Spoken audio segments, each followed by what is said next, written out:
Hai semuanya, assalamualaikum warahmatullahi wabarakatuh. Kembali lagi di channel saya Mama Dora. Nah, kali ini seperti biasanya saya mau makan menu makanan sederhana.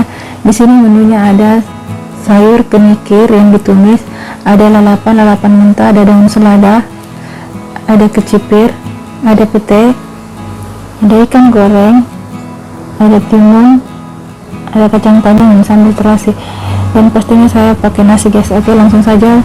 Sebelum kita makan, mari kita berdoa dulu.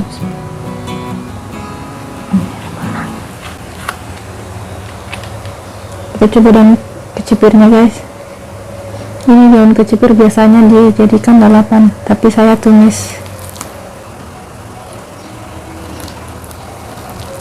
Bismillahirrahmanirrahim.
Ikannya tua-tua guys.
Oke, sekian dulu videonya. Jangan lupa di like, komen, dan subscribe.